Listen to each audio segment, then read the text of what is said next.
जी नमस्कार साथियों, good morning प्यारे बच्चों। हरिओम, आदेश, आदर्श, मुकेश, अश्वनी, प्रशांत, प्रिंस, प्रदीप, ऋतिक, हरिओम, संदीप, सुनील, सुशील, अंकित, मनोज, संजय, किरण, बबलू, संगम, राधा, मोहन, सत्यम, राहुल, ऋतिक, आलोक, पंकज, पवन, मुकेश, परवीन, प्रदीप, पूजा, प्रीति, प्रियंका, अश्वनी, विशाल, विपुल, योगेंद्र, सभी बच्चों को नमस्कार, गुड मॉर्निंग। आज ये हमारी पहली क्लास है, डेमो हमारी हो चुकी है और डेमो के अंदर आपको बताया गया प्यारे बच्चों कि हमारा जो सिलेबस है हिंदी स्पेशल 010 जो बैच है हमारा, उसके अंदर हम तमाम जितने भी हमारे एग्जाम होने हैं 2020 और 21 के अंदर, उन तमाम एग्जाम को हम टारगेट कर रहे हैं। विशेष रूप से यूपीएसआई, एमपीएसआई और लेखपाल जो राजस्व निरीक्षक का है, उसमें हम प्यारे बच्चों अलग से उसका प्रैक्टिस सेशन हमेशा कंटिन्यू हम जारी रखेंगे। तो जो भी बच्चे इसमें यूपीएसआई या यूपी कांस्टेबल या एमपीएसआई या राजस्व निरीक्षक या लेखपाल से संबंधित जो भी अपनी तैयारी करने चाहते हैं, क्योंकि हिंदी का एक बहुत बड़ा रोल होता है इन सभी एग्जामों में, तो बेफिक्र होकर बिना किसी टेंशन से चिंता मुक्त होकर आप इस सिलेबस को अच्छी तरह से कंप्लीट करके सिलेक्शन ले सकते हो। बिल्कुल चाहे राजस्थान पटवारी का हो, देखो मैं पहले ही ऑलरेडी पोस्टर के माध्यम से भी बता चुका हूँ, वर्बली आज मैं प्यारे बच्चों आपको बोल भी रहा हूँ और पीडीएफ भी मैं आज डाल दूंगा। इसमें सारा जो सिलेबस है, जितने भी वनडे एग्जाम होते हैं, वो सारा सिलेबस हमेशा स्पेशल जो बैच आते हैं उनमें हम कराते हैं, चाहे वो हमारा जीएस का हो, रीजनिंग है, मैथ है, या फिर प्यारे बच्चों इंग्लिश का हो, या फिर यहाँ हिंदी का जो बैच है जो आपने परचेज किया है, हम इसकी बात करें। स्पेशल का मतलब यही होता है कि तत्काल हाल फिलहाल में होने वाले तमाम एग्जाम या आने वाले समय में जो भी एग्जाम होते हैं उनमें हम इसमें प्यारे बच्चों सारे सिलेबस को कंप्लीट करते हैं। बिल्कुल DSSB के जो जूनियर असिस्टेंट का है राज, उसका भी प्यारे बच्चों सिलेबस इसमें कवर होगा। एक बार आप पीडीएफ खोल के जरूर देख लेना, क्लास के लास्ट में मैं वो सारा सिलेबस ऑलरेडी जो भी आपका है उसमें टॉपिक वाइज वो सारी की सारी चीजें मैं टॉपिक वाइज, सेक्शन वाइज उसमें मेंशन किया हूँ। उसी को देखने से पता चल जाएगा कि आपको इस बैच में जो भी पढ़ना है उसका केवल 60% 70% ही पढ़ना है, क्योंकि मैं तो प्यारे बच्चों इसमें वो टॉपिक भी कराऊंगा जो किसी एक ही एग्जाम में आते हैं, बाकी जगह नहीं आते हैं। जैसे काव्य शास्त्र है, ठीक है, जैसे भाव पलवन है, संक्षेपण है, पत्र लेखन है, तो वो प्यारे बच्चों आपके यहाँ पे नहीं आता है। तो इसके आपको ये ध्यान रखना है, टीचिंग से जुड़े हुए तमाम जो बच्चे हैं, ठीक है, चाहे वो पीआरटी, टीजीटी, पीजीटी की तैयारी कर रहे हैं, DSSB, KVS, NVS, common paper में जो हिंदी आती है 20 नंबर, 10 नंबर, 30 नंबर की, उसका भी सिलेबस हम इसी के अंदर कवर करेंगे। तो यहाँ आपको ध्यान रखना है कि कम से कम इस पूरे बैच में 50 क्लास होगी और उस 50 क्लासों के अंदर आपको ये ध्यान रखना है 3000 प्लस क्वेश्चंस हम प्रैक्टिस कराएंगे, जिसका दिन रहेगा हमारा फ्राइडे और सैटरडे का। टॉपिक वाइज क्वेश्चंस होंगे, कुछ प्यारे बच्चों हम मिक्स क्वेश्चंस लेंगे, अलग अलग जो एग्जामों में पूछा गया है उनका सोल्यूशन बताएंगे कि किस तरह से इसका राइट आंसर ये हुआ है और बाकी के 3 राइट नहीं हुए हैं, उसका कारण क्या है, उसका लॉजिक क्या है। तो प्रीवियस जो भी पेपर होते हैं वो भी सारे क्वेश्चन इसमें होंगे, चाहे वो DSSB है, केवीएस, एनवीएस है, चाहे वो टेट का एग्जाम है या सुपर टेट है, चाहे वो प्यारे बच्चों यूपीएसआई, यूपी कांस्टेबल है या राजस्व निरीक्षक लेखपाल है, या एनीथिंग राजस्थान का कोई भी एग्जाम है, आरपीएससी का एग्जाम है, आरएस का एग्जाम है, या प्यारे बच्चों को लोकल जो बॉडी होती है एग्जाम जो कंडक्ट कराती है उसमें जो भी हिंदी का सिलेबस दिया है सारा कवर यहाँ पे होगा। इस बात से आप निश्चिंत रहो। दूसरी चीज, पहला आज टॉपिक हम शुरू करते हैं प्यारे बच्चों, और वो टॉपिक है हमारा वर्णमाला। क्योंकि अब इससे पहले जो डेमो दी थी उसमें हमने एक झलक दिखाई थी कि हम प्यारे बच्चों किताब नहीं पढ़ाते, किताब पढ़नी होती तो हम ये बैच क्यों लेके आते हैं। एकदम नए तरीके से हम चीज़ों को सामने रखते हैं, आप तभी हमसे समझ सकते हो चीज़ों को और ज़िंदगी भर के लिए हिंदी से अपनी 7 पीढ़ी को फ्री कर सकते हो या आप अपने आप खुद फ्री हो सकते हो जब आपके पास जो पहले से जो नॉलेज है उसको आप साइड में रखते चलोगे। क्योंकि टीचर के पास ऐसी बहुत सारी चीज़ हैं जो किताबों में नहीं है, टीचर के पास ऐसे बहुत सारे कॉन्सेप्ट है जो किताबें नहीं समझा पाई, क्योंकि टीचर का अपना खुद का एक ऑब्जर्वेशन है, एनालिसिस है। प्यारे बच्चों, उस अनुभव का फायदा टीचर के आप उठा सकते हो वो तब जब आप पहले थोड़ा सा पेशेंस रख के तमाम उन कंडीशनों को, तमाम उन लॉजिक को सही तरीके से समझोगे और बाद में क्वेश्चन पे आप उनको अप्लाई करके राइट आंसर निकालने की कोशिश करोगे। अब वो तो था एक डेमो, उसमें डेमो में ये उठाया, बच्चों की डिमांड थी कि मैं हर जो भी बैच मेरे आते हैं 10वां बैच है, मैं उसमें एक नया टॉपिक लेता हूँ, ताकि जो बच्चे इस बैच को परचेज करना नहीं चाहते, ठीक है, उनके लिए भी एक टॉपिक का रिवीजन हो जाए, या उनके लिए भी एक नया टॉपिक यूट्यूब पे चला जाए, ताकि वहां से वो हेल्प लेके अपने उन चीज़ों को कर सकते हैं। पुराने बच्चों के लिए जो स्पेशल हिंदी 4 और 6 के बच्चे हैं, कम से कम 45% चीजें इस बैच में अलग मिलेगी। 45% एग्जाम्पल अलग होंगे, 45% से ज्यादा क्वेश्चंस की प्रैक्टिस होगी। 45% अपने आप में बहुत बड़ा हो जाता है प्यारे बच्चों। तो ये दूसरी सबसे बड़ी खासियत ये है कि पुराने बैच की आप लोगों की वैलिडिटी समाप्त हो गई है, ना वो वीडियो आपके पास है ना नोट्स हैं। यहाँ नोट्स नए सिरे से बने स्मार्ट बोर्ड के आधार पे, इसलिए नोट्स भी एकदम नए हैं। तो सन्नी और बाकी जो पुराने बच्चे इस बैच को खरीदे हैं तो उन्होंने अच्छा ही किया, क्योंकि एक तो सिलेबस भी अलग है, बहुत सारी चीज ऐसी है जो बैच 4 में नहीं कराई गई थी, क्योंकि वहां ऑलरेडी हमने बताया था कि हम पर्टिकुलर इस भर्ती को टारगेट कर रहे हैं। तो वहां ऐसे ही हम कह रहे हैं कि टारगेट हम 3 भर्तियों को कर रहे हैं, लेकिन सिलेबस हम सबका करवा रहे हैं। तो टारगेट का मतलब ये हुआ कि हम प्रीवियस के जो क्वेश्चंस लेंगे उसमें यूपीएसआई के, एमपीएसआई के, लेखपाल के, राजस्व निरीक्षक के, DSSS, एनवीएस, केवीएस के लास्ट ईयर के जो क्वेश्चंस है वो मिक्स क्वेश्चंस हम उठाएंगे प्रैक्टिस के अंदर, और पर्टिकुलर प्यारे बच्चों हम टॉपिक वाइज प्रैक्टिस करवाएंगे। आज मान के चलो मैं वर्णमाला पहले आज यहाँ पे पढ़ा रहा हूँ, तो वर्णमाला से कम 90 क्वेश्चन की मैं प्रैक्टिस कराऊंगा, और उसमें तमाम में वेराइटी आएगी जो राजस्थान पटवारी में पूछी जाएगी, राजस्थान कांस्टेबल में पूछी जाएगी, यूपी, एमपी, राजस्थान, बिहार के कांस्टेबल में पूछी जाएगी, कुछ बचता ही नहीं है। आरओ, एआरओ और यूपी पीसीएस का जो प्री वाला पेपर होता है, इससे आप प्यारे बच्चों ऑब्जेक्टिव टाइप जो पेपर होते हैं, मेंस में भी ऑब्जेक्टिव होता है हिंदी का पेपर, आरओ एआरओ में एक, तो वो पेपर आप कवर कर सकते हो। तो डिस्क्रिप्टिव जो हिंदी है लिखित वाली, जिसमें हिंदी साहित्य का इतिहास भी आता है, ठीक है, वो नहीं कराएंगे। बाकी दुनिया में हिंदी का जो भी सिलेबस किसी भी भर्ती का है, उसका एक एक पॉइंट, एक एक टॉपिक, एक एक सब टॉपिक इसके अंदर होगा, और वो आपकी डिमांड के आधार पे भी वो टॉपिक कराया जाएगा। मान के चलो कोई टॉपिक आपको दोबारा से पढ़ना है, मान के चलो कोई टॉपिक केवल और केवल आपकी भर्ती में आता है, बाकी जगह नहीं आता है, तो उस एक बच्चे की वजह से भी वो तमाम टॉपिक प्यारे बच्चों इसमें लेंगे। लेकिन साहित्य का जो रोल है वो तो कराएंगे बेटे हिमांशु, वो तो हिंदी के प्रसिद्ध कवि लेखक वो कराएंगे, काव्य शास्त्र के क्वेश्चन आते हैं एमपी में वो भी कराएंगे, भाव पलवन आता है, संक्षेपण आता है आपके यहाँ, ठीक है, जो बाकी जगह नहीं आता है। आपके यहाँ काव्य शास्त्र है, काव्य का हेतु, ठीक है, काव्य के लक्षण है, ठीक है, वो जो आते हैं केवल और केवल आपके यहाँ आते हैं, बाकी जगह नहीं। लेकिन मैं कह रहा हूं ऐसे टीचिंग वाले जो बच्चे हैं उनके यहाँ पेडागोजी आती है, बाकी किसी एग्जाम में नहीं आएगी। सीटेट के एग्जाम को छोड़कर पेडागोजी कहीं नहीं पूछी जाती। यूपी के जो एग्जाम है वहां टीचिंग एप्टीट्यूड आता है, तो हम वो हिंदी का टीचिंग एप्टीट्यूड और हिंदी की पेडागोजी भी पढ़ाएंगे, जबकि वो किसी दूसरे बच्चों के पेपर में नहीं आएंगे। तो कहने का मतलब जो भी आपका सिलेबस है उसका एक एक टॉपिक और सब टॉपिक यहाँ पे इस बैच में लिया जाएगा, और टॉपिक कर देते हैं शुरू, और वो है प्यारे बच्चों हमारा वर्णमाला। तो पहले यहीं से शुरू करते हैं।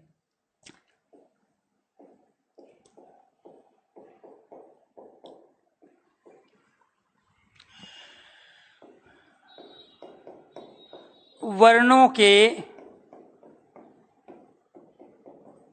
व्यवस्थित रूप को वर्णमाला कहते हैं। एक तो प्यारे बच्चों ये डेफिनेशन हुई।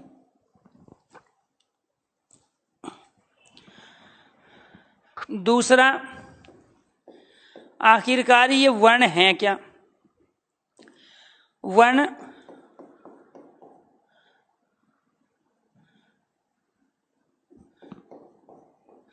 जिसके खंड अर्थात टुकड़े ना हो सके, वो क्या कहलाता है? वर्ण। जैसे प्यारे बच्चों यहाँ कै एक वर्ण है, अगर मैं इसको इस रूप में लिख दूं तो आप इसको वर्ण नहीं मानोगे। यानी कि यहाँ पे अगर ये ए एक वर्ण है और इसको प्यारे बच्चों में इस रूप में लिख दूं तो आप इसको वर्ण नहीं मानोगे, क्योंकि इसके प्यारे बच्चों 5 टुकड़े हो गए। एक टुकड़ा तो यहाँ से लेके यहाँ तक है, दूसरा टुकड़ा यहाँ से लेके यहाँ तक, तीसरा टुकड़ा ये, चौथा टुकड़ा ये, पांचवा ये। तो ये वर्ण नहीं कहलाएंगे। वर्ण केवल और केवल ये कहलाएगा, वर्ण ये कहलाएगा। क्यों? क्योंकि प्यारे बच्चों इसके टुकड़े नहीं हो सकते। आप इसको कह नहीं मानोगे, आप ये जो 4 टुकड़े इसके हुए हैं इसको आप वर्ण नहीं कहोगे। तो जिसके खंड अर्थात टुकड़े ना हो सके वो क्या कहलाता है? वर्ण कहलाता है। इसके बाद इसको कहते हैं प्यारे बच्चों, दूसरा नाम इसका होता है अक्षर। वर्ण का मौखिक रूप, वर्ण का जो मौखिक रूप होता है वो क्या कहलाता है? अक्षर। दूसरा जो पॉइंट है,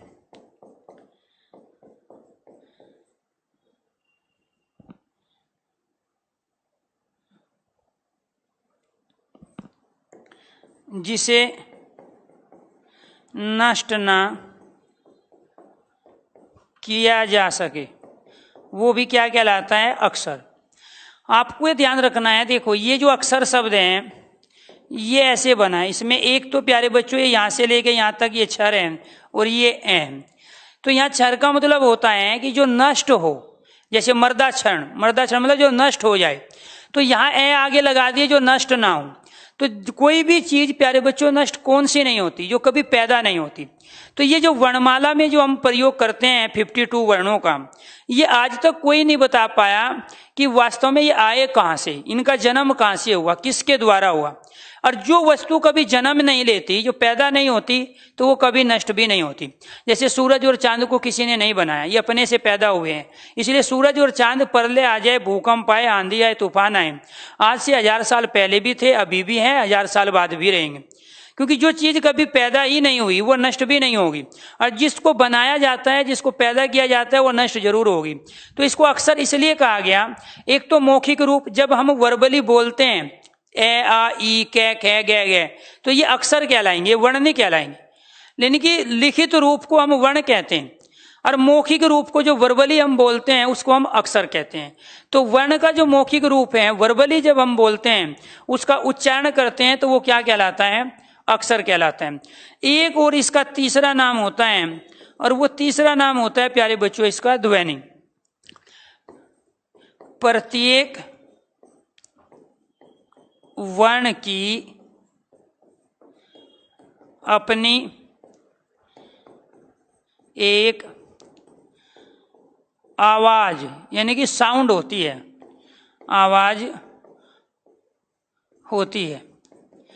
जब भी हम किसी वर्ण का उच्चारण करेंगे तो उस वर्ण का उच्चारण करने के दौरान कोई ना कोई साउंड आएगी। जैसे हम इसमें उच्चारण कर रहे हैं प्यारे बच्चों यहाँ के, इसका उच्चारण कर रहे हैं यहाँ में, और इसका उच्चारण कर रहे हैं हम ले। इसकी साउंड अलग है, इसकी साउंड अलग है, इसकी साउंड अलग है। तो जब साउंड अलग अलग आई, आवाज अलग अलग हुई, तो इस वजह से ये क्या कहलाया? ध्वनि कहलाया। तो अब क्वेश्चंस यहाँ अपने आप में ये बने, एक तो प्यारे बच्चों यानी कि डेफिनेशन वाले, और दूसरा जो क्वेश्चंस बने कि जो वर्ण है उसी को हम अक्षर भी कहते हैं, उसी को हम ध्वनि कहते हैं। तो प्रत्येक वर्ण की अपनी एक आवाज होती है, अपनी एक साउंड होती है, उसके उच्चारण करने से कोई ना कोई एक साउंड निकलती है, और वो साउंड डिफरेंट होती है। और जब साउंड डिफरेंट हुई तो इसी वजह से उसको एक और नाम दे दिया गया, वो दे दिया गया ध्वनि।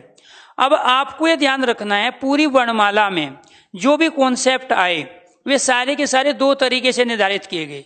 कुछ तो व्याकरण शास्त्रियों ने अपना मत विचार व्यक्त किया, और कुछ भाषा वैज्ञानिकों ने। तो प्यारे बच्चों, भाषा वैज्ञानिक ने भाषा की संरचना, उसके स्वरूप को एक अलग तरीके से परखा, और व्याकरण शास्त्रियों ने एक अलग रास्ता तैयार किया। तो वहां जहां पर ये दोनों के प्यारे बच्चों वास्तव में विचार भिन्न भिन्न हो जाते थे, तो वो चीज बन जाती थी अपवाद। वो क्या बन जाती थी? अपवाद, कि ऐसा हो भी सकता है और नहीं भी, वो कहलाती है अपवाद। लेकिन जहां पे दोनों सहमत हो जाए किसी एक कंडीशन पे, वो प्रमाणिक और साइंटिफिक तरीके से चीजों को प्रूफ माना गया। तो यहाँ ये डेफिनेशन थी। इसके अलावा जो क्वेश्चंस बनेंगे यहाँ से, वो क्वेश्चन ये बनेगा कि भाषा की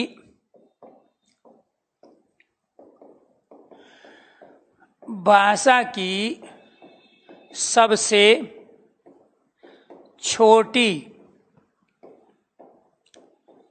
इकाई या लघुत्तम इकाई सबसे छोटी इकाई या लघुत्तम इकाई बताइए क्या होगी। और आपके पास ऑप्शन क्या है, आपके पास एक ऑप्शन है 1, दूसरा ऑप्शन है आपके पास है ध्वनि। और यही लॉजिक है जिसको आपको समझना है। दूसरा ध्वनि, तीसरा आपको ये ध्यान रखना है प्यारे बच्चों अक्षर, और चौथा ऑप्शन है आपके पास सभी। ये ट्रेंड चेंज हुआ है।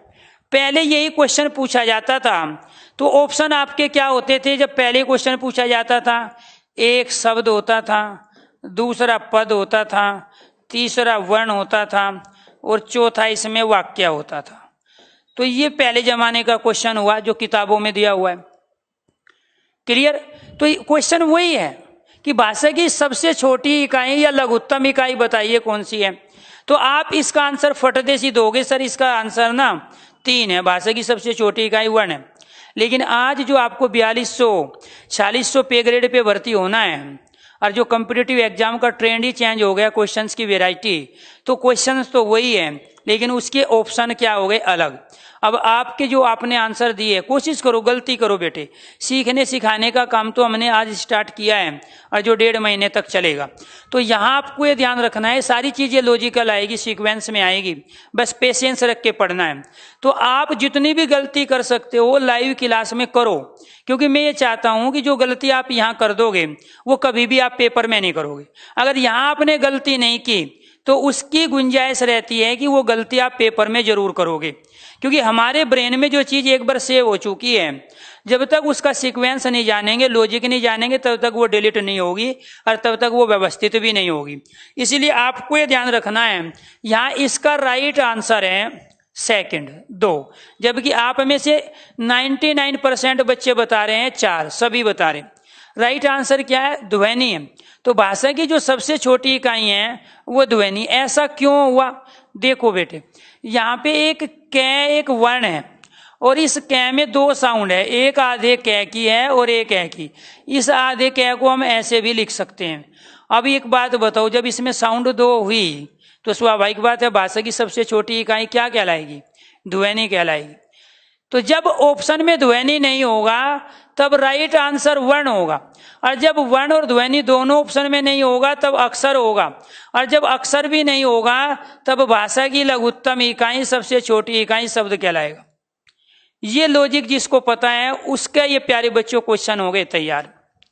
यानी कि वहां पर जब तक ऑप्शन में ध्वनि है राइट आंसर ध्वनि, और जब ऑप्शन में ध्वनि नहीं होगा राइट आंसर वर्ण, और जब वर्ण और ध्वनि दोनों नहीं होगा फिर अक्षर, और जब अक्षर भी नहीं होगा तब फिर क्या होगा प्यारे बच्चों, शब्द। वाक्य कभी भी भाषा की सबसे छोटी या लघुत्तम इकाई नहीं हो सकती। हाँ, तो हनी की फीस नहीं कट रही, कट जाएगी बेटे, वो आ जाएगा। आप कोशिश करो, 1-2 दिन कई बार समय लग जाता है। हाँ, मैंने बता पेशेंस रखना। देखो आपने हम पे भरोसा किया है, हम अपने इस सिस्टम पे भरोसा कर रहे हैं जो कि एक प्यारे बच्चों एक मशीन है। अभी ये मशीन हमें भी धोखा दे सकती है कभी, ठीक है। तो इसीलिए थोड़ा उस भरोसे को लास्ट तक बनाए रखना है, और लास्ट में आप इतने खुश होके हिंदी से जिंदगी भर के लिए फ्री हो जाओगे कि दोबारा से आपको रिवीजन भी करने की आवश्यकता नहीं होगी। इसीलिए जिन बच्चों को कुछ टेक्निकल प्रॉब्लम आती है, जैसे एक बच्चा कह रहा है सर आवाज नहीं आ रही है, इसका मतलब बेटे आपके पास ना अभी नेट नहीं है, आप फ्रीक्वेंसी में नहीं हो जहाँ पे स्पीड हो नेट के। क्योंकि जब आपके पास नेट की शॉर्टेज होगी तो स्वाभाविक बात है आपको वीडियो भी सही नहीं चलेगी, या रुक रुक के चलेगी, या साउंड भी आपको क्लियर नहीं आएगी। अदरवाइज यहाँ से कम ही दिक्कत होती है, एक आध बार कभी ऐसा होता है। अब क्वेश्चन क्या बना, इसके आधार पे हम क्या क्या समझे कि इनमें सबसे पहले क्या आएगा, इनमें सबसे पहले आएंगे प्यारे बच्चों ध्वनि, और ध्वनि के बाद नंबर किसका आएगा, वर्ण, और वर्ण से फिर क्या होंगे प्यारे बच्चों, अक्षर बनेंगे, अक्षर से फिर क्या बनेंगे, शब्दांश, और शब्दांश क्या होते हैं, उपसर्ग, उपसर्ग को भी तो शब्दांश कहते हैं, और इनसे क्या बनते हैं फिर शब्द बनते हैं। क्लियर। और इसके बाद जो नंबर आएगा शब्द के बाद वो क्या आएगा प्यारे बच्चों, पद का नंबर आएगा। किसका आएगा, पद का। क्लियर। और पद से क्या बनेंगे, पदबंध बनेंगे। और पदबंध का अर्थ क्या होता है, वाक्यांश यानी कि उपवाक्य। इसको क्या कहते हैं, वाक्यांश या उपवाक्य। क्लियर। इसी को क्या कहते हैं प्यारे बच्चों, शीर्षक यानी कि टाइटल। और इससे क्या बनेगा फिर, वाक्य बनेगा। वाक्य भाषा की सबसे बड़ी इकाई है और ध्वनि भाषा की सबसे छोटी इकाई है। क्लियर। दूसरी चीज, इस वाक्य से क्या बनेगा प्यारे बच्चों, वाक्य से बनेगा अनुच्छेद। वाक्य से क्या बनेगा, अनुच्छेद यानी कि पैराग्राफ। और अनुच्छेद से क्या बनेगा प्यारे बच्चों, अध्याय यानी कि चैप्टर। और अध्याय से क्या बनेगा प्यारे बच्चों, रचना। रचना मतलब कोई भी पुस्तक बनेगी, काव्य बने। इसका मतलब ये हुआ, आपको एक पुस्तक लिखने के लिए इन सब की नॉलेज होनी चाहिए। ठीक है। किस किस की, ध्वनि की, वर्ण की, अक्षर की, शब्दांश की, शब्द की, पद की, पदबंध की, वाक्य की, अनुच्छेद की, अध्याय की, रचना की। जो मैं ओब्लिक दे के लिख रहा हूं उनका मतलब एक ही है। जब यहां मैंने ओब्लिक दे दिया ना, जिसे हम पदबंध कहते हैं, इस पदबंध का ही दूसरा नाम वाक्यांश। वाक्यांश मतलब सब सेंटेंस।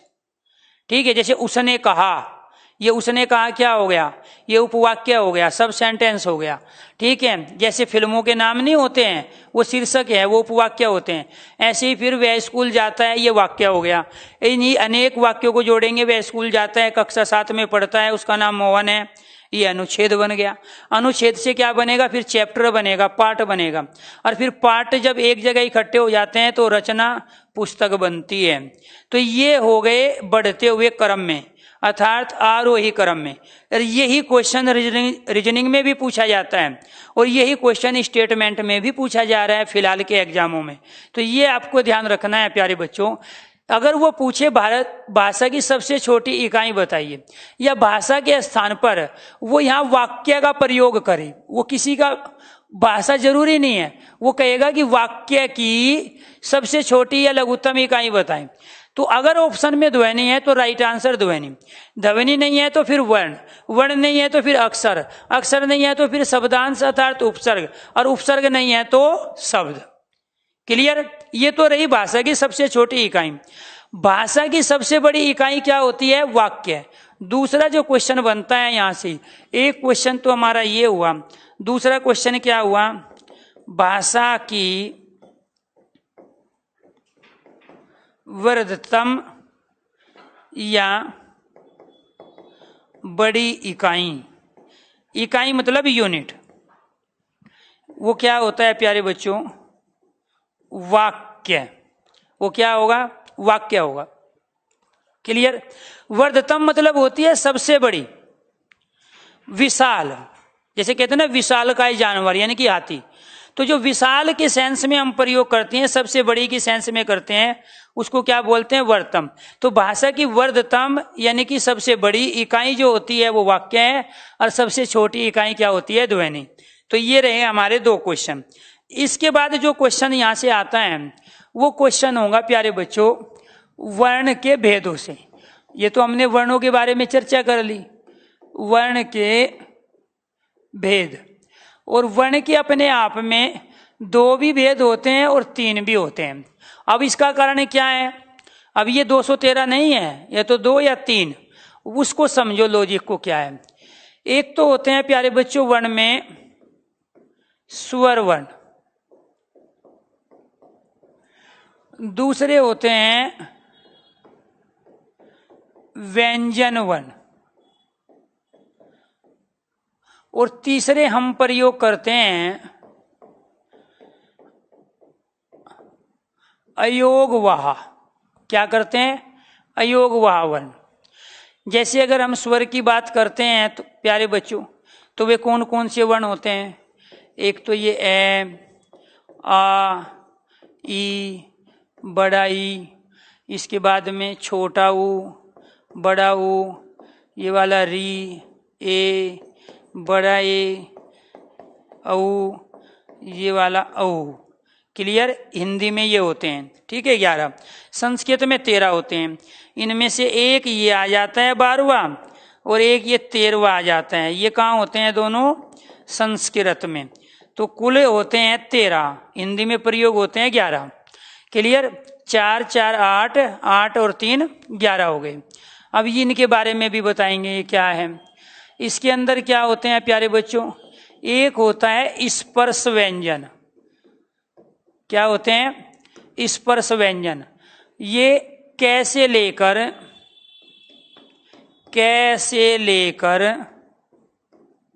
मैं तक 25 वर्ण होते हैं। ये कितने वर्ण होते हैं? 25, 25। क्लियर। दूसरे होते हैं इनमें प्यारे बच्चों अंतस्थ व्यंजन। कौन से होंगे? अंतस्थ व्यंजन। ये 4 वर्ण होते हैं, यानी कि हम व्यंजन पढ़ रहे हैं, इसमें ये, रे, ले और वे। इसके बाद तीसरे जो होते हैं वो होते हैं ऊष्म। इसका दूसरा नाम उष्मान भी होता है, ऊष्म व्यंजन। तो ये इसकी भी संख्या कितनी होती है? 4। और ये कौन कौन से होते हैं? तीनों तरह के से और एक ये हैं। और एक इसमें चौथा होता है संयुक्त व्यंजन। ये भी व्यंजन में आता है, संयुक्त व्यंजन। तो संयुक्त व्यंजन की जो संख्या होती है वो भी 4 वर्ण होते हैं। प्रयोग हम 5 का करते हैं। कौन कौन से? एक तो प्यारे बच्चों ये होता है, दूसरा ये,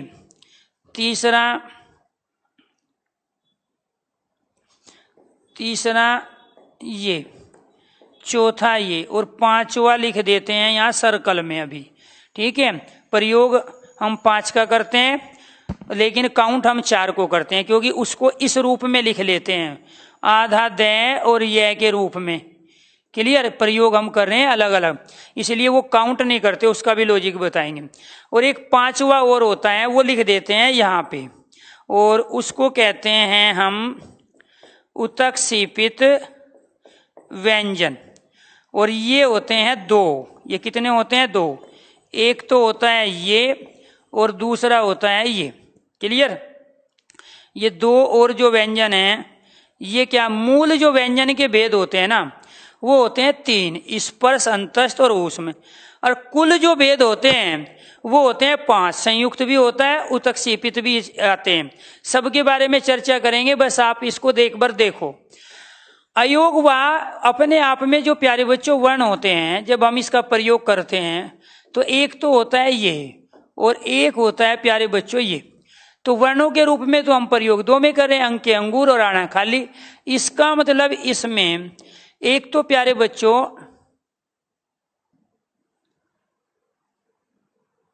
हम अनुस्वार का प्रयोग करते हैं। किसका प्रयोग करते हैं? अनुस्वार। ठीक है।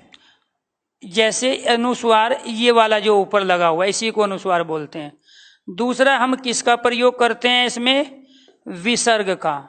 ये यहाँ जो लगा हुआ है ये विसर्ग वाला कहलाता है। एक और भी होता है प्यारे बच्चों, वो क्या होता है? हलंत। ठीक है। जैसे हमने पाठ्य शब्द ले लिया, यहाँ हमने क्या किया भाई, हमें आधा दय लिखना है तो हलंत लगाना पड़ेगा। हम बिना हलंत लगाए लिख ही नहीं सकते दय को। ऐसे प्यारे बच्चों ठय हमें लिखना है, हलंत लगाना पड़ेगा। डय लिखना है, हलंत लगाना पड़ेगा। तो ऐसे बहुत सारे शब्द हैं, डय लिखना है तो हलंत लगाना पड़ेगा।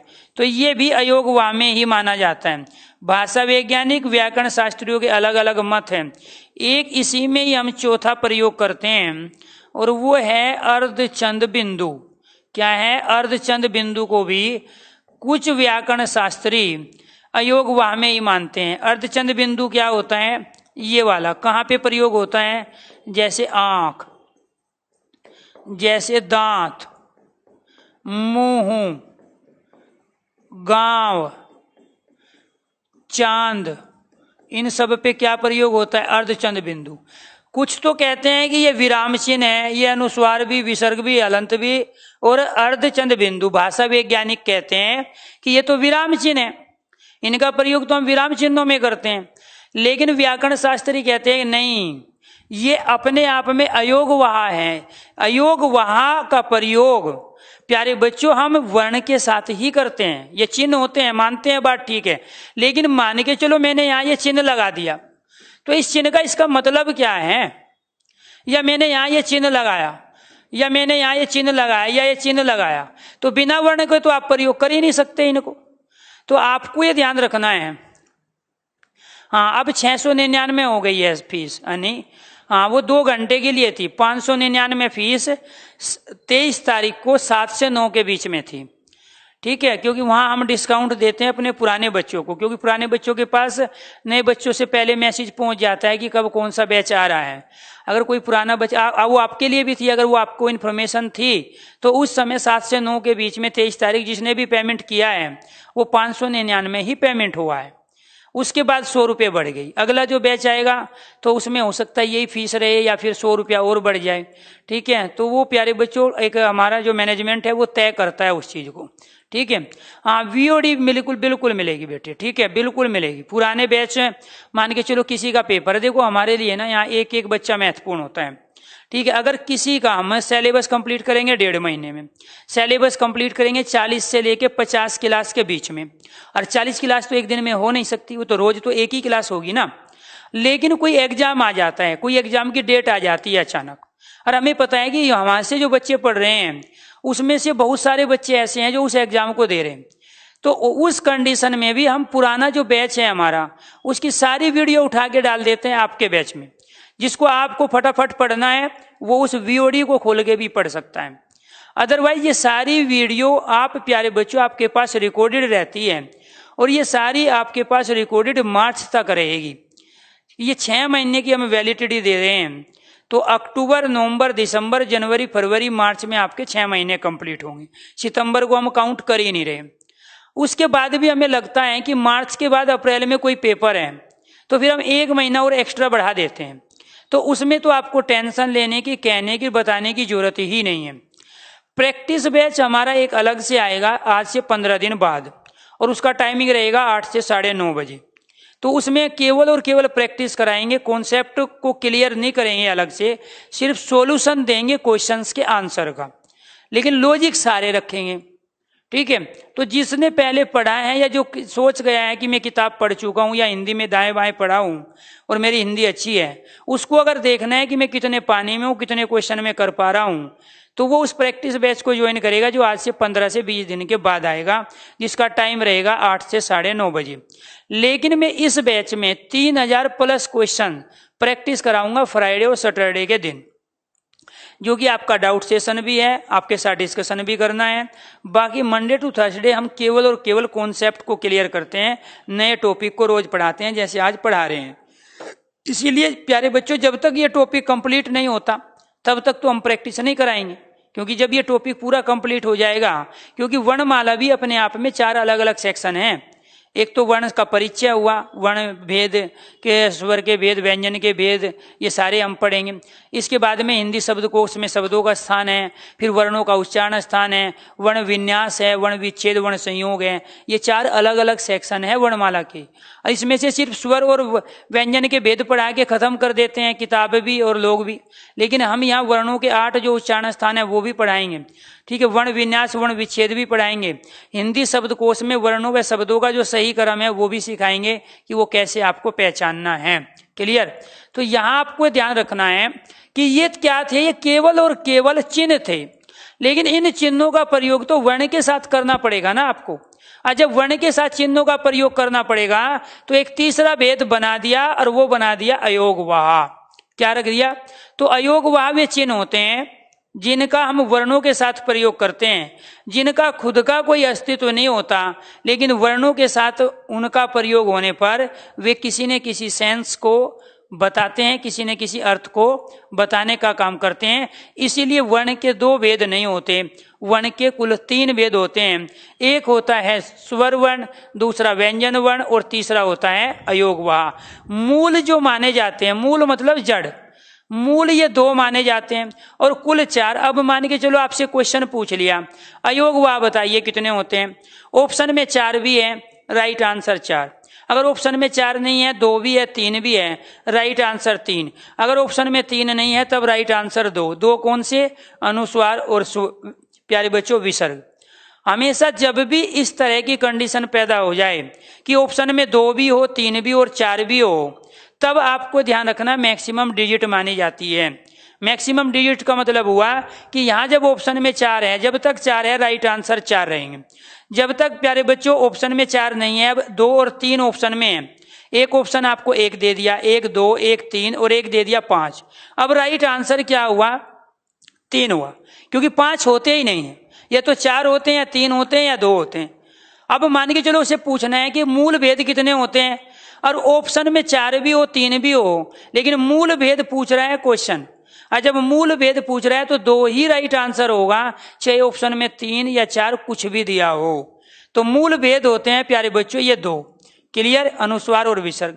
और कुल अयोगवाह जो होते हैं इसके, तो कुल होते हैं 4, और 4 नहीं है तो ऑप्शन हो गया 3। ऐसे ही व्यंजन में भी होता है। व्यंजन के मूल भेद 3 होते हैं, स्पर्श, अंतस्थ और ऊष्म।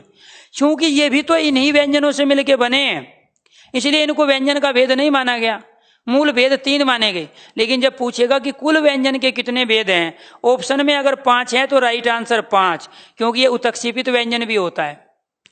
और ऑप्शन में 5 नहीं है तो 4 है, तो फिर राइट आंसर 4। और 4 भी नहीं है, 5 भी नहीं है, तो फिर है 3। बेटे वो ऑप्शन बताता है कि वहां उस क्वेश्चन का राइट आंसर क्या होगा।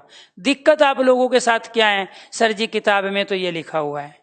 और दिक्कत मैं बार बार कह रहा हूं बेटे, किताब किसी ब्रह्मा ने नहीं लिखी, उसने एक कंडीशन को माना और उसको वहां पे लिख दिया। अब वो क्या चीज बता रही है, क्या कह रही है, वो कैसे 3 होंगे, कैसे 5 होंगे, वो काम है टीचर का। ठीक, किताबें सिर्फ ये बोलती है कि ऐसा होता है, ऐसा क्यों होता है, कब होता है, ये सारा काम टीचर का होता है। इसलिए अगर किताबों से सारी चीज समझ जाते तो फिर हमारा तो कोई अस्तित्व ही नहीं था। तो यहाँ क्वेश्चन पूछ रहा है व्यंजन के कुल भेद बताओ, और व्यंजन के कुल भेद बता के वो ऑप्शन आपको दे रहा है कौन से? एक ऑप्शन तो दे दिया उसने प्यारे बच्चों 2, दूसरा ऑप्शन दे दिया उसने 3, और तीसरा ऑप्शन दे दिया उसने 6, और चौथा जो ऑप्शन दे दिया उसने वो दे दिया प्यारे बच्चों 8। और क्वेश्चन क्या था? व्यंजन के कुल भेद बताओ। और जब ऑप्शन में ना तो 5 है ना 4 है, तो राइट आंसर क्या होगा? 3 ही होगा ना। तो इसके अलावा कोई आंसर हो ही नहीं सकता। तो राइट आंसर क्या हुआ प्यारे बच्चों? 3। अब मान के चलो वो प्यारे बच्चों यहाँ 6 और 8 नहीं देता, अब उसने ऑप्शन यहाँ पे दे दिया 4 और यहाँ पे ऑप्शन दे दिया उसने 5। क्वेश्चन वही है। अब क्वेश्चन पूछ रहे हैं कि व्यंजन के कुल भेद बताओ कितने हैं, तो राइट आंसर क्या हुआ प्यारे बच्चों? 5 हुआ। क्योंकि जब वो ऑप्शन में 5 दे रहा है तब 5 मानोगे ना। तो वो उसके ऊपर डिपेंड हुआ कि वो पूछना क्या चाहता है। क्योंकि हम तो प्रयोग तो 5 कर रहे हैं व्यंजन के। एक तो हम स्पर्श करते हैं, ऊष्म करते हैं, संयुक्त करते हैं, उत्क्षेपित करते हैं। तो ये जो 5 अलग अलग भेद हैं, ये तो व्यंजन के ही तो भेद थे।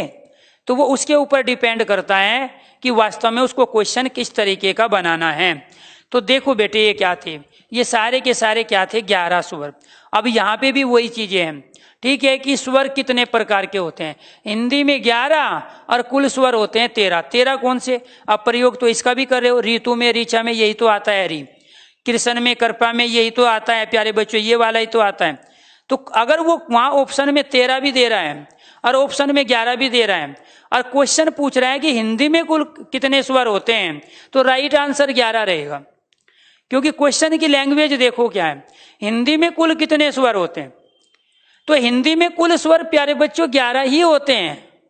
अब ये क्वेश्चन अगर पूछ लिया कुल स्वर कितने होते हैं और ऑप्शन में 13 भी है, तो राइट आंसर 13 ही होगा, क्योंकि अब वो हिंदी की बात नहीं कर रहा है। इसीलिए आपको क्वेश्चन की लैंग्वेज को समझ के और दिए गए ऑप्शन के आधार पे लॉजिकली अपना आंसर देना है। तो यहां आपको ध्यान रखना है प्यारे बच्चों कि ये क्या कहलाए, सारे के सारे स्वर कहलाए। क्यों कहलाए ये स्वर, इसकी डेफिनेशन भी आएगी। और ये क्या कहलाए, स्पर्श इसलिए कहा गया इनको क्योंकि जब हम इन कैसे लेकर मैं तक के जो 25 वर्ण का उच्चारण करते हैं, हम डिटेल में चलेंगे, ऐसी तो सिर्फ बेसिक चीजें मैं बता रहा हूं, ठीक है। कैसे लेकर मैं तक के जो 25 वर्ण है इनको 5 वर्गों में बांट दिया, कै वर्ग, च वर्ग, टे वर्ग, तय वर्ग और पै वर्ग। तो यहाँ कै खे गया गया चे छे ते थे, ये जो है ये स्पर्श इसलिए कहलाते हैं क्योंकि जब हम इनका उच्चारण करते हैं तो फेफड़े जो वायु छोड़ते हैं वो जीभ का स्पर्श करके बाहर निकलती है, तो इस वजह से इनका नाम रख दिया गया स्पर्श व्यंजन। अब इन 4 वर्णों का जब हम उच्चारण करते हैं य रे ल व का, तो हमारे फेफड़े पहले अंदर की तरफ को हवा खींचते हैं, और पहले जब अंदर की तरफ को हवा खींचते हैं और फिर वो बाहर छोड़ते हैं, तब हम ये रे ले और वे का उच्चारण कर पाते हैं। और यकीन नहीं आता तो आप यहाँ पे हाथ रखो, आपकी जेब में पर कुछ नहीं होना चाहिए। जैसे आप ये का उच्चारण करोगे, ये पहले आपका हाथ थोड़ा अंदर जाएगा और उसके बाद एकदम ऐसे नहीं कि वो पूरा अंदर चला जाए, टाइट नहीं रखना है, हल्का हाथ रखना है। पहले वो हाथ अंदर जाएगा और फिर वो बाहर निकलेगा। तो आपको ये ध्यान रखना है, पहले फेफड़ों ने वायु को लिया और उसके बाद में फिर वायु को छोड़ा। तो जब वायु को लिया और वायु को छोड़ा तो उच्चारण कर पाएंगे ये रे ले और वे। इसी वजह से अंतस्थ का मतलब होता है अंदर, जो अंदर की तरफ से उच्चारण हो अंतस्थ व्यंजन कहलाया। ये ऊष्म मतलब होता है गर्म। ये 4 वर्ण होते हैं से और है। इसमें फेफड़े गर्म वायु को बाहर छोड़ते हैं। यहाँ हाथ लगाओ, ये वाला उंगली नहीं खोलना है, ये वाला हिस्सा लगाना है आपको अपने मुंह के आगे, ज्यादा दूर भी नहीं लगाओ। और आप उच्चारण करके देखो तीनों तरह के से और है का, आपको यहाँ गर्म हवा लगेगी। बाकी किसी भी प्यारे बच्चों व्यंजन में गर्म हवा नहीं लगती है, लेकिन इसको ऊष्म इसलिए कहा गया क्योंकि जब हम से और है का उच्चारण करेंगे तो प्यारे बच्चों गर्म एयर बाहर निकलती है, और जब गर्म हवा बाहर निकलेगी तो इसी वजह से ये कहलाए ऊष्म व्यंजन। सुपर टेट की क्लास प्यारे बच्चों जो बैच था वो तो हमारा कंप्लीट हो ही चुका है, नया बैच आएगा नोटिफिकेशन से कुछ दिन पहले, लेकिन हिंदी जो सुपर टेट वाली है वो इसी में कराएंगे, ठीक है। इसके बाद आपको ये ध्यान रखना है प्यारे बच्चों, अगर आप सुपर टेट के पर्पज से पढ़ना चाहते हो तो ये भी वो बैच है, क्योंकि देखो स्पेशल बैच कोई भी होता है ना, उसका मतलब ये होता है कि हम उसमें तमाम वे एग्जाम जिसमें हिंदी पूछी जाती है उन सब के एक एक पॉइंट, एक एक टॉपिक, सब टॉपिक सारा कवर कराते हैं। बिल्कुल लेंगे अजय, हरियाणा एसएससी में सबसे टफ हिंदी पूछी जाती है। हालांकि वहां हिंदी का रोल कम ही है, कभी 5 और कभी 12 क्वेश्चन से ज्यादा कभी नहीं आए, और minimum 5 maximum 12 question Haryana HSSC में आते हैं प्यारे बच्चों। लेकिन वहां पे क्वेश्चंस के लॉजिक इतने जबरदस्त होते हैं कि वे 5-10 क्वेश्चन ही पूरी हिंदी की नॉलेज चेक कर लेते हैं, इसीलिए बिल्कुल उसको भी कवर कराएंगे। मैंने कहा ना ऑल इंडिया, ठीक है, संस्कृत नहीं कराएंगे इसमें, ठीक है, यहाँ हिंदी होती है बेटी। इसके बाद संयुक्त क्यों कहा? संयुक्त मतलब जो 2 अलग अलग वर्णों को, अलग अलग व्यंजनों को आपस में मिला के जो बनाए हैं वो क्या कहलाते हैं? संयुक्त व्यंजन। और ये होते हैं प्यारे बच्चों ये 4, 5वां भी होता है ये, लेकिन ये 5वां हम इसमें काउंट नहीं करते। जब क्वेश्चन आएगा कि संयुक्त व्यंजन कितने होते हैं तो राइट आंसर 4, चाहे ऑप्शन में 5 भी दिया हो, हम मानेंगे कितने? 4। क्लियर? इसके बाद एक 5वां भेद होता है उत्क्षेपित का अर्थ होता है फेंकना। तो यानी कि उत्क्षेपित का मतलब होता है झटके के साथ हम जिसका उच्चारण करते हैं। ये जो 2 वर्ण होते हैं ना प्यारे बच्चों, यानी कि नीचे ये बिंदी लगी होती है, इनका प्रयोग हमेशा किसी भी शब्द के या तो बीच में होता है या अंत में होता है, कभी भी शुरू में नहीं होता। जैसे ढक्कन शब्द है या ढेर है, आपने क्या देखा है? ढक्कन और ढेर में यहाँ बिंदी लगी होती है पहले। दोनों शब्द गलत हैं, दोनों वर्तनी गलत हैं, क्योंकि कभी भी किसी भी शब्द के शुरू में आप इस बिंदी का प्रयोग नहीं कर सकते हो इन वर्णों के साथ। या तो बीच में सड़क है, लड़का है, सड़क और लड़के में बीच में आया। डंडा शब्द है, डंडे में बाद में आया तो इसका प्रयोग होगा बिंदी के साथ। मेंढक शब्द है, पढ़ना है, तो इसका प्रयोग होगा, ठीक है। तो इसीलिए इसकी कंडीशन क्या है? उत्क्षेपित का मतलब होता है फेंकना, उत्क्षेपित का मतलब होता है उछलना, उत्क्षेपित का मतलब होता है झटके के साथ किसी वर्ण को जब हम उच्चारण करते हैं तो वो कहलाते हैं उत्क्षेपित व्यंजन। और वो ये 2 व्यंजन होते हैं। कई बार क्वेश्चन पूछा जाता है कि उत्क्षेपित व्यंजन की संख्या कितनी है, तो वो कितनी होती है? 2। क्लियर? चलो, इसके बाद में अयोग वाक्य की भी चर्चा हो गई। अब लेते हैं इसको डिटेल से। पहले आप यहां पे पढ़ो प्यारे बच्चों, अपने आप में जो ये अयोग वाह की कंडीशन है इसको समझेंगे। पहले ये अयोग वाह आखिरकार है क्या? वर्ण का कौन सा भेद है? तीसरा भेद है। अयोग वाह एक प्रकार के चिन्ह होते हैं जिनका प्रयोग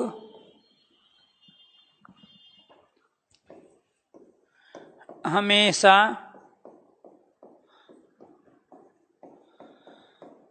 वर्णों के साथ किया जाता है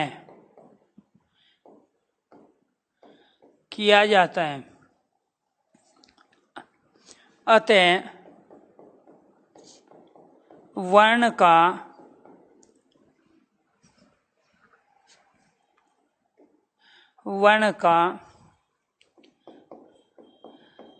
तीसरा भेद अयोगवाह वर्ण कहलाते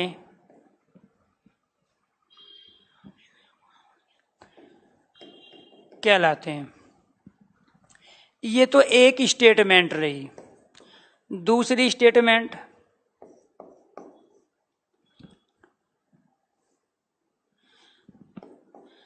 बिना वर्णों के इन चिन्हों का कोई अस्तित्व नहीं होता। ये कई बार क्वेश्चन पूछा गया है। क्लियर?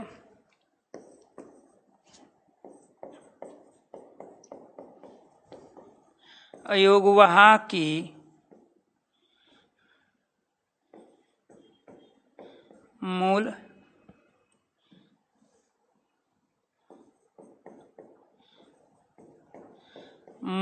भेद दो तथा कुल भेद 4 होते हैं। क्लियर? ये इतना समझ में आ गया। अयोगवाह एक प्रकार के चिन्ह हैं। कौन से चिन्ह हैं प्यारे बच्चों? एक तो ये अनुस्वार आ गया, एक ये विसर्ग आ गया। आपसे पूछा अयोगवाह वर्ण बताइए, ये दोनों के दोनों क्या कहलाए? अयोगवाह वर्ण कहलाए। ये क्या कहलाए? अयोगवाह वर्ण। बिना वर्णों के इन चिन्हों का कोई अस्तित्व नहीं है। इसका मतलब फिर हमें क्या हमें भेद मानने पड़ेंगे अयोगवाह को। जिन किताबों में लिखा है कि वर्ण के 2 भेद है, तो वो बात केवल और केवल 10th क्लास तक सही है, क्योंकि 10th तक सिर्फ 2 ही भेद पढ़ते हैं, एक स्वर और दूसरा व्यंजन। लेकिन 10th के बाद जितने भी आप पेपर दे रहे हो, सब में प्यारे बच्चों वर्ण के 3 भेद हैं, और वो तीसरा भेद क्या होता है? अयोगवाह। तीसरा भेद क्या होता है? अयोगवाह। अब चलो आगे बढ़ते हैं। यहां पे ये तो है अयोगवाह, इसमें एक लिया हमने अनुस्वार। क्लियर? इसके बाद इसका लिया हमने चिन्ह, और इसका जो चिन्ह है प्यारे बच्चों वो है ये। क्लियर? फिर हमने यहां शब्द प्रयोग करके दिखाया आपको कि इसका प्रयोग कहां कहां करेंगे, कहां कहां प्रयोग करते हैं। इसका प्रयोग हम संख्या में, इसका प्रयोग और कहां होता है? संज्ञा में, संसार, संस्कृति, संविधान। क्लियर? संशय, संहार, मयंक, अंक, अंकित, एनीथिंग। और भी बहुत सारे शब्द हो सकते हैं, जरूरी नहीं सिर्फ इन पे ही होता है। मैं तो सिर्फ एग्जाम्पल दे के बताया हूं कि ये जो बिंदी लगाई है ना बेटे हमने, ये जो बिंदी लगाई है इसी को हम क्या बोलते हैं? अनुस्वार बोलते हैं इसको। अनुस्वार कहे या अनुस्वर कहे, तो ये जो चिन्ह है ये ही अयोग वाक्य कहलाता है। और दूसरा क्या है हमारा, दूसरा है विसर्ग। आराम आराम से पढ़ेंगे चीजों को, लॉजिकली पढ़ना ऐसा है कि जिंदगी में दोबारा से रिवीजन ना करना पड़े। शब्द आ गया प्यारे बच्चों, प्रातः काल, विसर्ग लगा हुआ है। पुनः आगमन, पराय,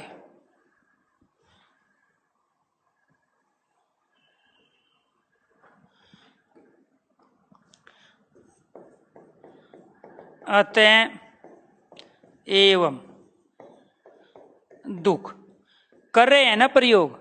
अब एक बात बताओ, जब आप इस विसर्ग का भी प्रयोग कर रहे हो और इस अनुस्वार का भी, तो आप वर्ण के तो भेद दो कैसे मान लोगे, स्वर और व्यंजन? तो जब इसका प्रयोग कर रहे हो, रोजमर्रा की जिंदगी में रोज इस्तेमाल कर रहे हो, लिखते समय भी और उच्चारण करते समय भी, अगर प्यारे बच्चों में यहां पर ये हटा दो, ये उच्चारण करना एक बार क्या है, ये अथ है। अब इसका उच्चारण करना, ये क्या बोलते हो आप, अतः। अब क्या हुआ, उच्चारण भी बदल गया आपका और लिखने का तरीका भी बदल गया।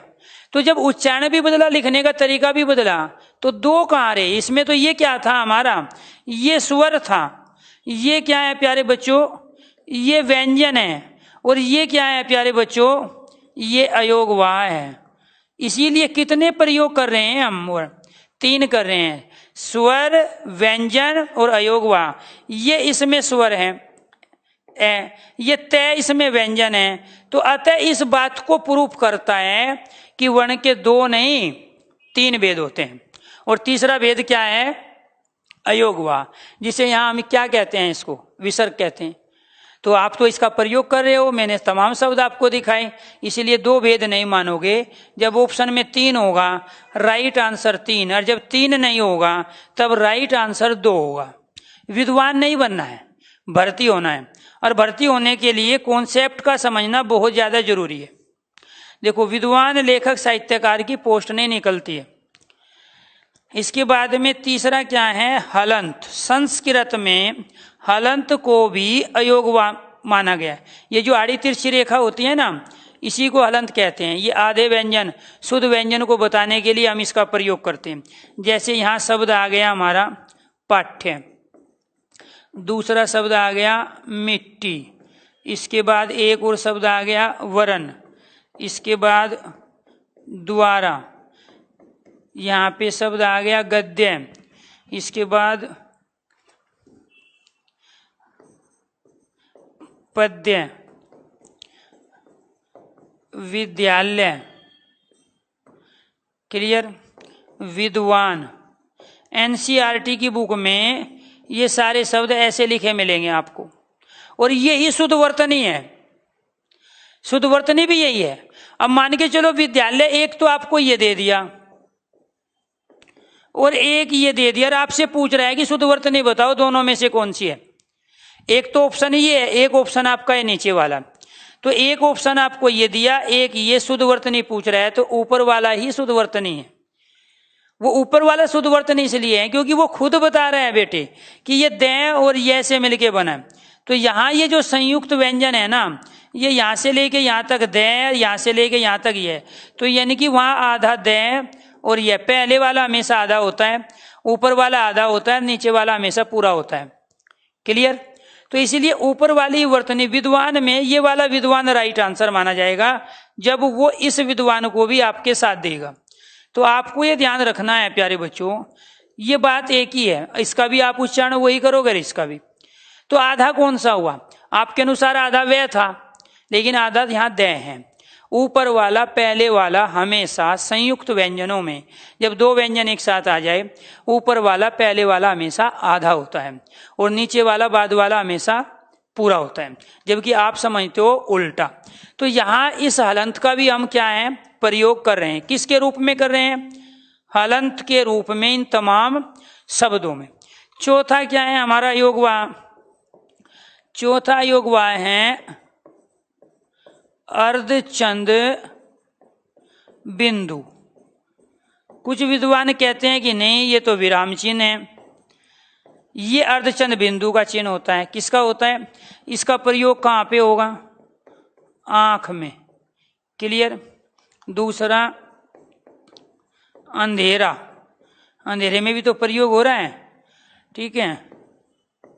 हुंकार, हुंकार में भी इसी का प्रयोग होगा। इसके बाद में दांत, गांव, चांद, इन सब में प्रयोग कर रहे हैं। तो इसका मतलब कुल कितने हुए? 4। एक अनुस्वार, दूसरा विसर्ग, तीसरा हलंत और चौथा ये हुआ। तो ये अपने आप में क्या था हमारा टॉपिक? ये टॉपिक था हमारा वर्ण का तीसरा भेद, और वो तीसरा भेद क्या था? अयोगवा। हो गया कंप्लीट। एक बार नजर दौड़ाओ इस पे, फिर आगे बढ़ते हैं।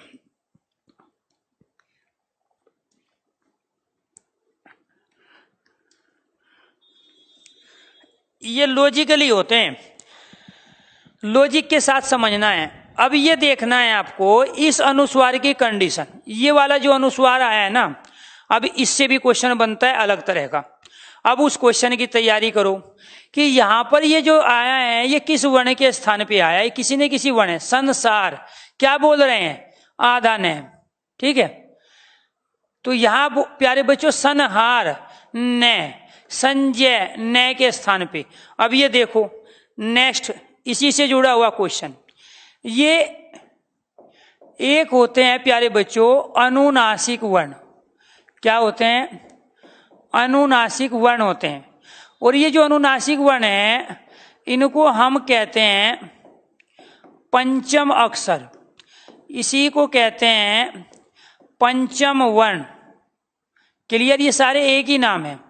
अनुनासिक वर्ण, पंचम अक्षर, पंचम वर्ण या अनुस्वर स्वर्ण, अनुस्वर वर्ण,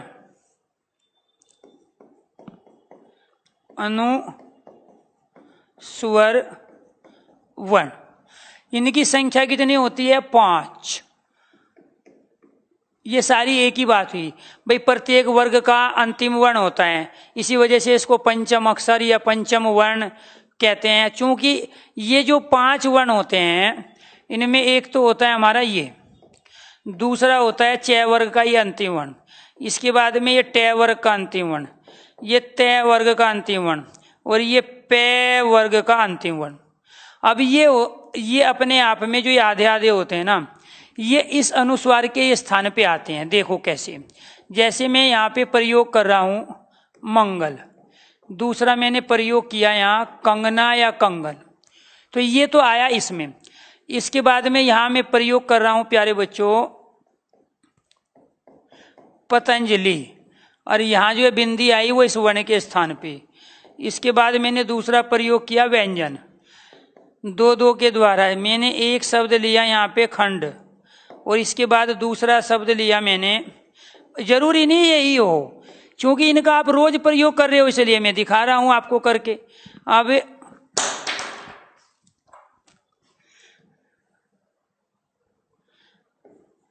जैसे पंडित, ऐसे शब्द आ गया हमारे पास संजय, संहार या सन से, ऐसे शब्द आ गया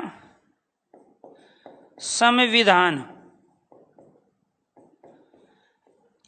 यहां पर ये जो अनुस्वार आया है ना, जो आपने अभी पढ़ा, वो इस आधे मैं के स्थान पे आया है, ये आधे न के स्थान पे आया है, ये आधे न के स्थान पे आया है, ये आधे य के स्थान पे आया, इसको य बोलते हैं, और ये इस प्यारे बच्चों ग के स्थान पे आया, इसको ग बोलते हैं।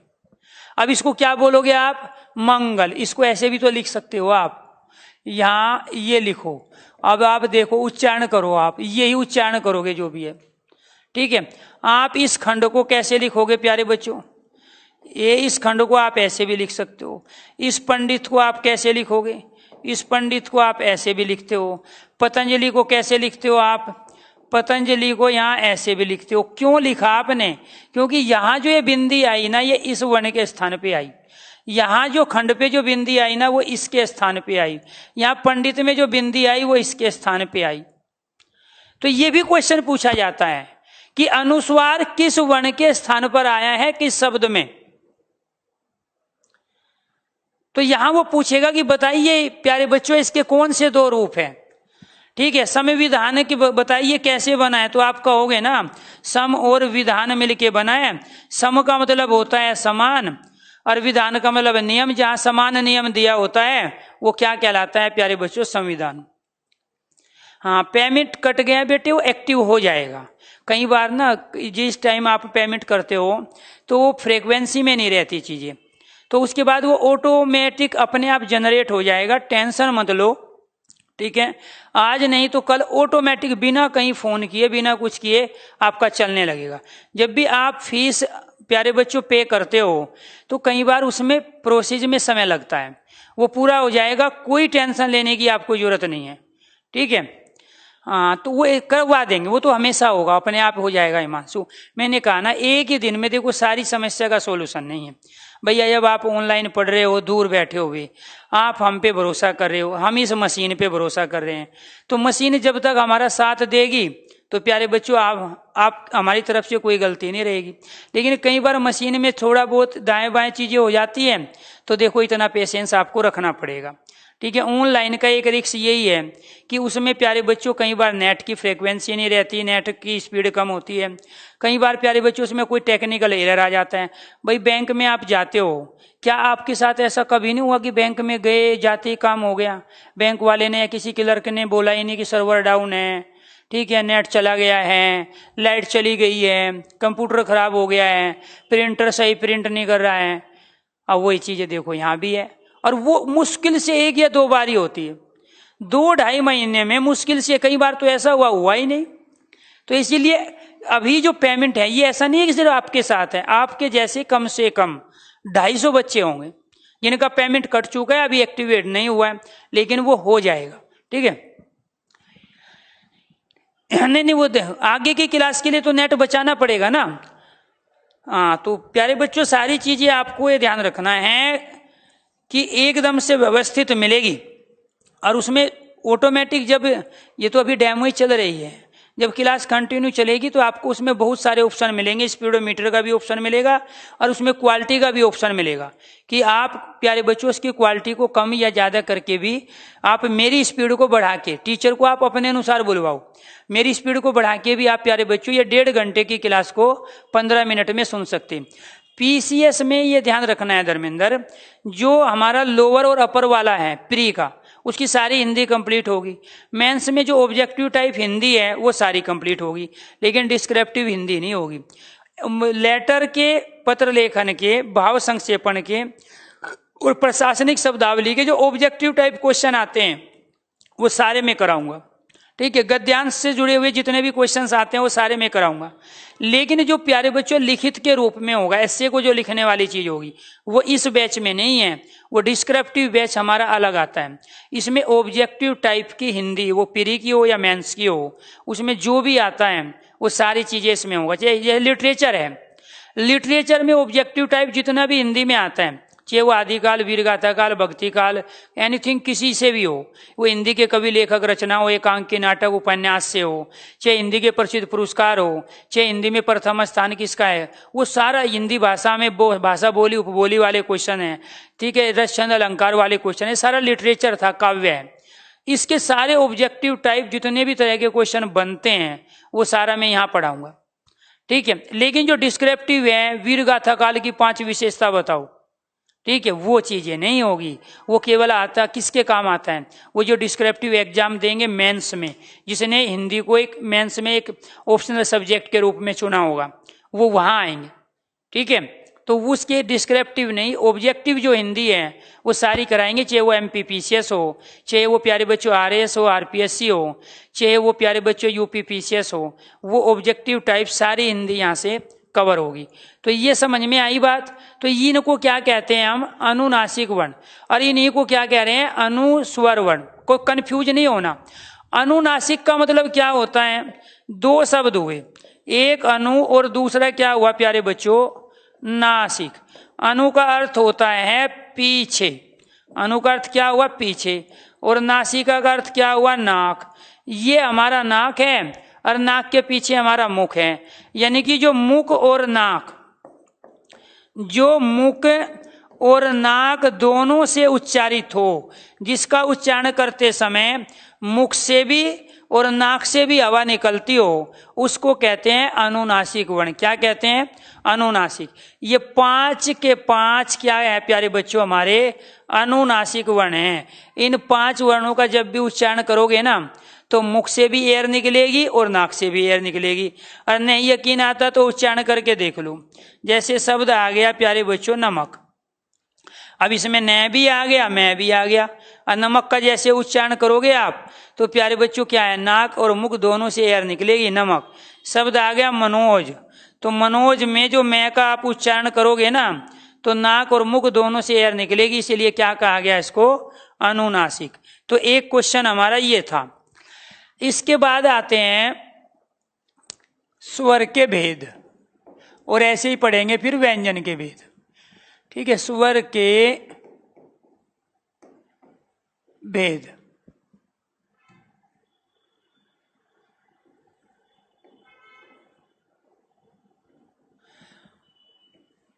तीन भेद होते हैं, कुछ किताबों में 2 लिखे हुए हैं।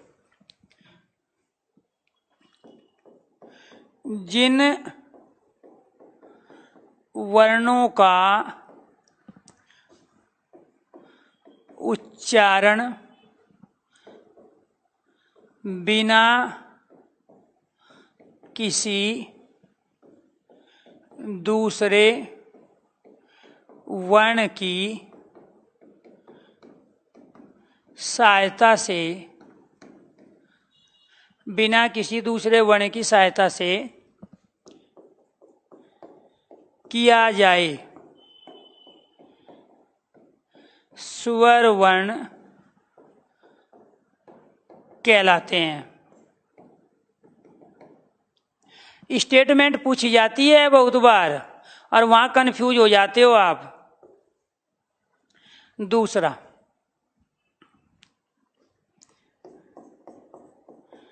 जिन वर्णों का स्वतंत्र पूर्वक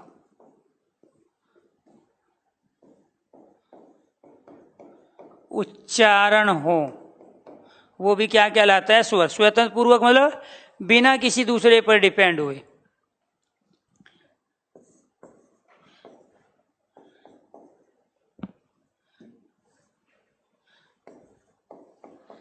इनकी संख्या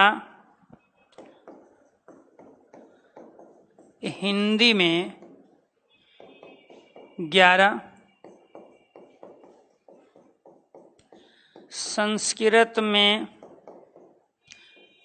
13, प्राकृत भाषा है ये जैनियों की भाषा, 10 होती है। अब यहां जब हम 11 की बात करते हैं तो यहां कौन कौन से आते हैं? ए, आ, ई, उ, री।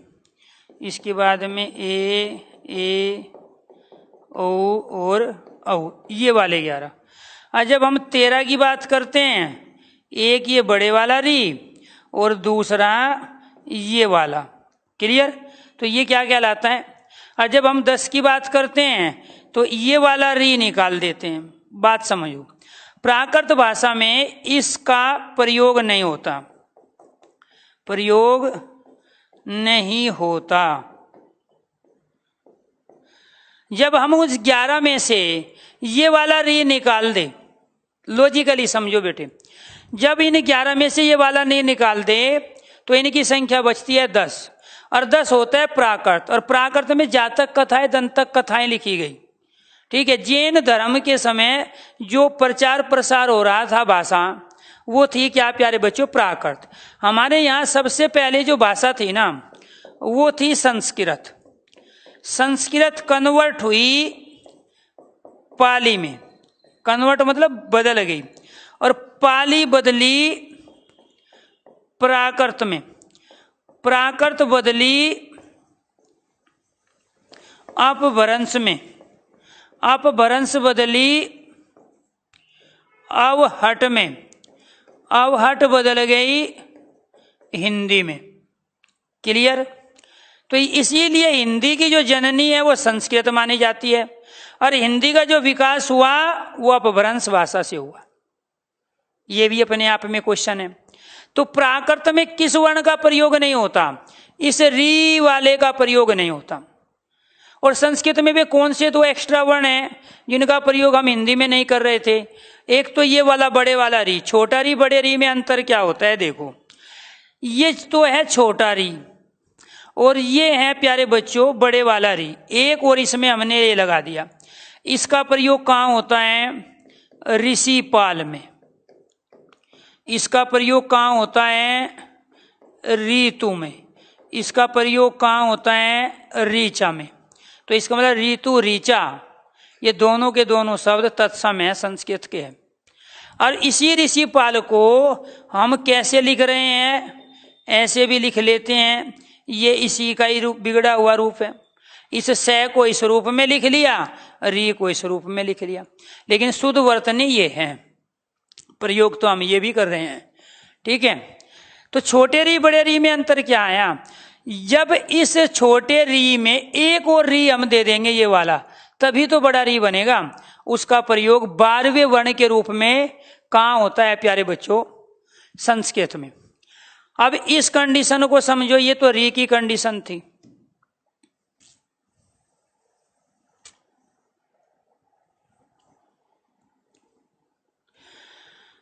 ये वाला जो संस्कृत में प्रयोग होता है, इसका प्रयोग कहाँ कर रहे हैं?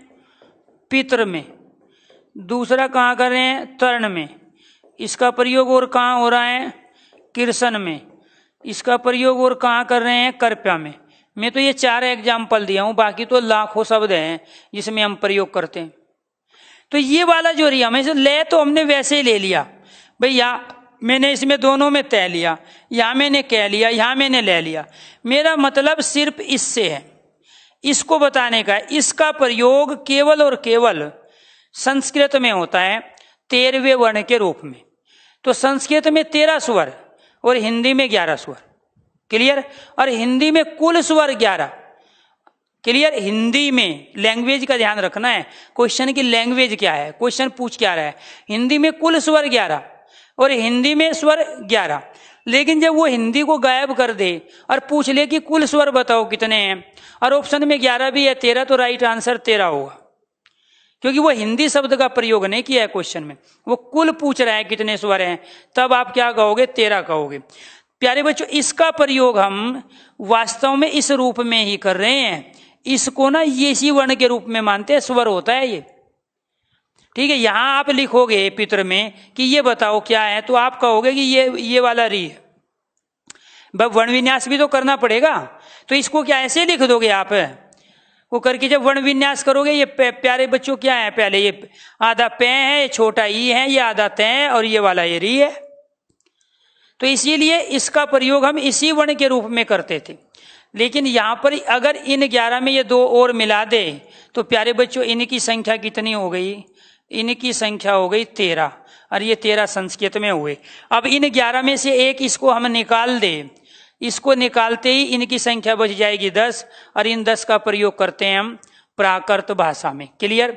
तो ये थे हमारे कुछ बेसिक क्वेश्चंस, ठीक है, ज्यादा नहीं। अभी हमारे पास 8 मिनट और हैं, ठीक है। चलो जी, अब पढ़ेंगे हम, वे तो थी डेफिनेशन, स्वर के भेद। 3 भेद होते हैं, ये जानी गई आप। स्वर क्या होता है? एक होता है हर्ष। क्या होता है? हर्ष स्वर, इसको बोलते हैं। इसका एक और नाम होता है एक मात्रिक स्वर।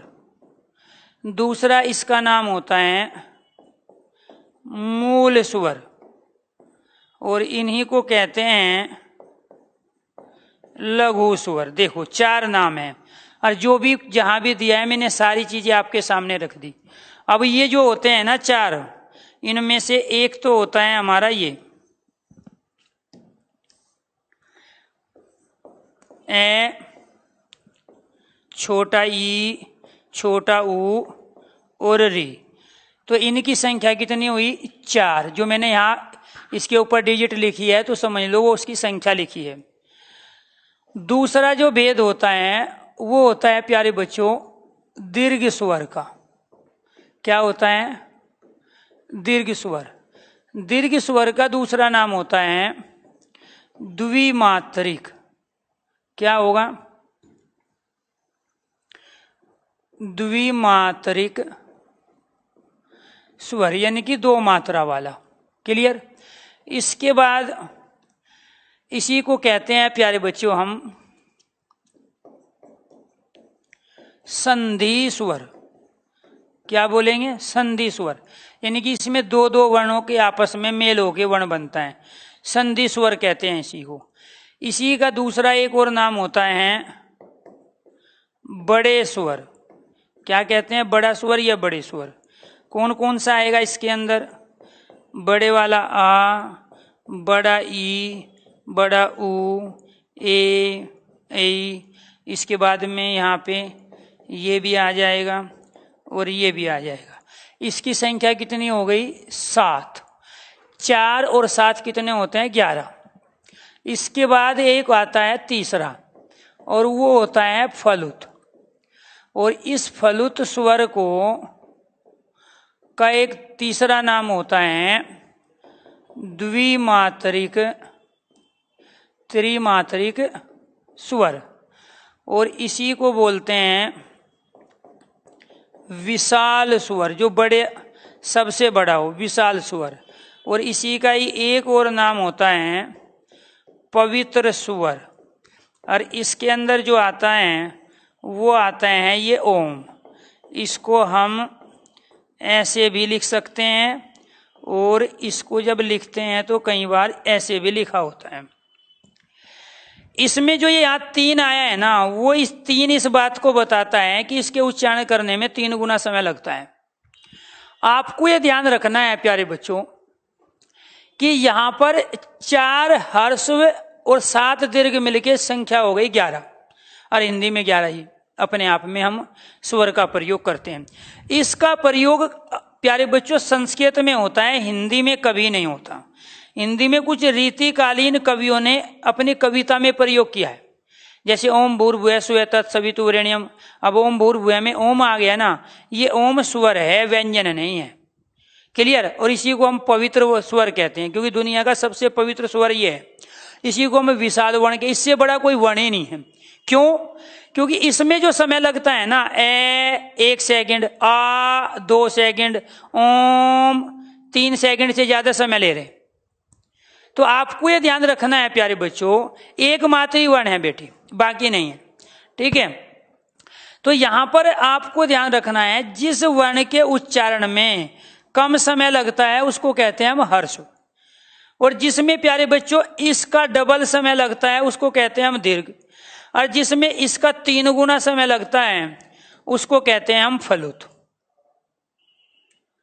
अब इसी वजह से इसका नाम एक मात्रिक रखा गया। यहाँ पे क्या है? इसका नाम एक मात्रिक। इसका नाम क्या है? यहाँ पे द्विमात्रिक। और इसका एक और नाम क्या हुआ? त्रिमात्रिक। क्यों रख दिया? कि इसमें 1 मात्रा का समय लगता है, इसमें 2 मात्रा का समय लगता है, इसमें 3 मात्रा का समय लगता है, इसलिए क्या कहलाया? त्रिमात्रिक कहलाया। अगर इसमें आप 1 सेकंड लगाओगे तो यहाँ 2 सेकंड लगेगा, यहाँ 3 सेकंड लगेगा। तो इसीलिए मात्रा अर्थात उच्चारण के आधार पर स्वर के 3 भेद होते हैं। मात्रा या उच्चारण के आधार पर स्वर के 3 भेद होते हैं। कई बार क्वेश्चन पूछा जाता है मात्रा के आधार पर स्वर के भेद, उच्चारण के आधार पर स्वर के भेद, तो वो कौन से हैं? ह्रस्व, दीर्घ और फलुत 3 है।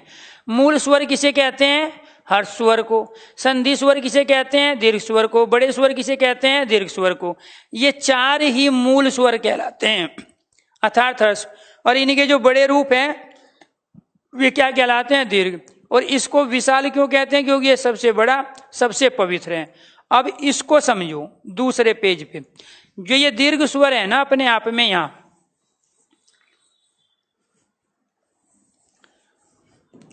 ये दो दो को मिला के बनता है। देखो ये जो आ बना है ये ए और ए को मिला के बना है, इसलिए इसको संधि स्वर कहा गया। ये जो बनता है छोटा ई को मिला के बनता है। ये जो बन रहा है छोटा ऊ, छोटे ऊ को मिला के बन रहा है। ये जो बनता है ये ए और ई को मिला के बनता है, इसको भी हम ऊपर ही लेंगे। तो ये प्यारे बच्चों ये तीन क्या कहलाए? ये कहलाए सजातीय स्वर। ये क्या कहलाए? सजातीय स्वर कहलाए। इसको भी ऊपर ही लेंगे। ये तीन क्या हो गए यहाँ? सजातीय स्वर। अब बच कौन कौन से गए हमारे पास? एक तो ये, एक ये और एक प्यारे बच्चों ये। अब ये जो बनता है ना, ये बनता है ए और ई को मिला के। ये बनता है ए और ए को मिला के। ये बनता है ए और छोटे ऊ को मिला के। और ये बनता है ए और औ को मिला के। क्लियर? अब इसमें देखो ये क्या है? अलग अलग है, इसी वजह से ये कहलाते हैं विजातीय स्वर। क्या कहलाएंगे? विजातीय स्वर। या एक और नाम है इसका, वो होता है विषम जातीय स्वर। इसी को क्या कहते हैं? विषम जातीय स्वर भी कहते हैं। क्लियर? अब क्वेश्चन कौन कौन से बने आपके? क्वेश्चन बना ये, हर स्वर कितने होते हैं? आप कहोगे 4। दीर्घ कितने होते हैं? 7। कुल स्वर कितने होते हैं? आप कहोगे 11। एक क्वेश्चन तो बना आपका ये। क्लियर? फिर आपसे क्वेश्चन पूछा जाएगा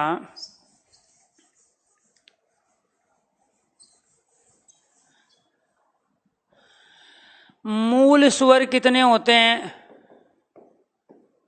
मूल स्वर आप कहोगे 4। सजातीय स्वर कितने होते हैं? सजातीय स्वर आप कहोगे 3। फिर क्वेश्चन बनता है विजातीय स्वर कितने होते हैं? आप कहोगे 4। और फिर क्वेश्चन पूछेगा आपसे कि कुल स्वर कितने होते हैं?